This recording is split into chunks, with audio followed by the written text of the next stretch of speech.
live in Alexandria, so I want to recruit the school board members who are running here. We need talent over in Alexandria.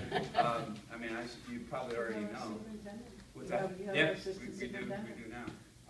So maybe we'll see some improvement. But you know, the school system here doesn't even compare it to what we have in Alexandria. It's interesting that we have equivalent kind of income levels and demographics, but the school system underperforms over in Alexandria and performs really well here.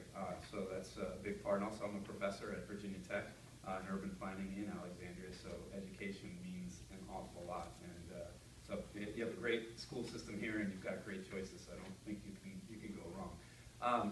So let me tell you a little bit about who I am and why I'm running for the seat. Like I said, I'm a professor at Virginia Tech.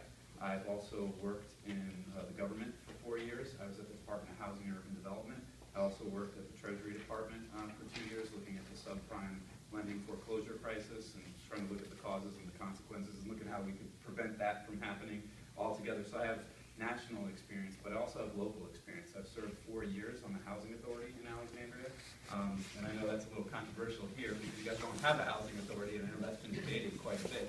But you do affordable housing pretty well. You just do it through a different mechanism than we do in Alexandria. And then I moved from the Housing Authority onto the Planning Commission.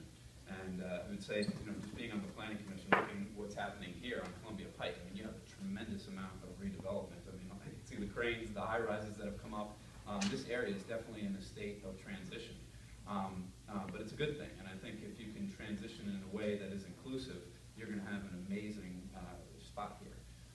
So, you know, I've done local and I've also done national, and I think for somebody who goes into Congress, that is key, because Congress sets the framework for the country, but everything is kind of implemented locally, right? I mean, you have a lot of choices and decisions about how federal money is spent. So you need somebody who has local experience and can understand how to craft federal legislation in a way that gives local areas autonomy to implement what is best for their municipality. All right, so let me tell you a little bit, I gave you a little background on myself, but why am I running? I'm running because I'm tired of the partisan politics. Right? We've got government shutdowns. We have a Congress that America doesn't trust anymore, and you know the right and the left, they can't get along. And that's problematic for us. So I'm running on a platform of partnership politics, a politics that is inclusive of all people, because anybody who goes into Congress now, if you don't have a platform that's inclusive, I mean, whoever you elect for the seat, they won't get anything enacted, right? So a lot of the platform that I have is something that Democrats and Republicans can agree upon, things like stabilizing the housing market, small business and job creation, education. These are issues that are bipartisan issues. They're not right or left issues. I'm also running to refresh the American dream. We just went through the Great Recession. Right? My housing, how many homeowners do we have here? All right, so almost everybody. Well, I'm sure you've experienced the same thing I did. In the last 5 years, I'm sure your home value dropped tremendously and went up a lot. Mine went up and down $100,000. So when I bought my home, I didn't know I bought a junk bond. I thought I bought a home that I was going to have some equity in. But we need to make sure that we stabilize the housing market. It has stabilized here, but throughout the country, it hasn't. You look at Kansas City, St. Louis, Detroit. These areas are still suffering like they're still in the Great Recession.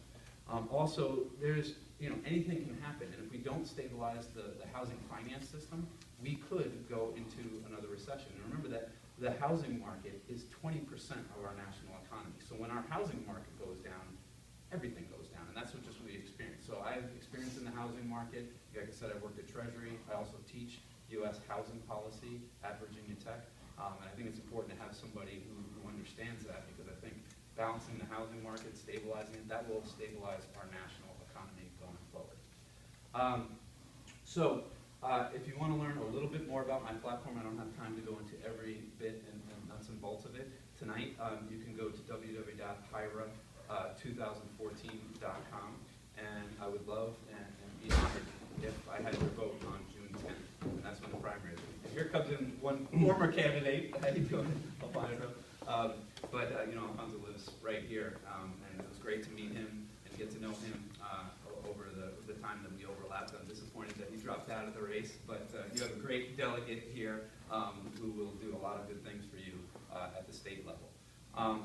But one other thing about the platform is about equitable development. When we look at this area, it's how do we grow it, but how do we grow it in an equitable way that provides for the newcomers and their interests, which I'm sure some of you are, but also there's a lot of long-term residents that have been here of different racial backgrounds and ethnic backgrounds. And so that's what I've tried to do with my research.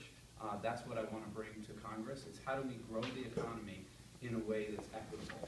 When the housing crisis hit, we went from 11% in poverty to 15%. And there are 46 million people at and under the poverty line. We are coming out of the Great Recession, but how do we grow the economy that lifts all boats? And that's another thing that's important part of my platform. So again, Hyra, June 10th. I'd be honored to have your vote, and thanks for listening.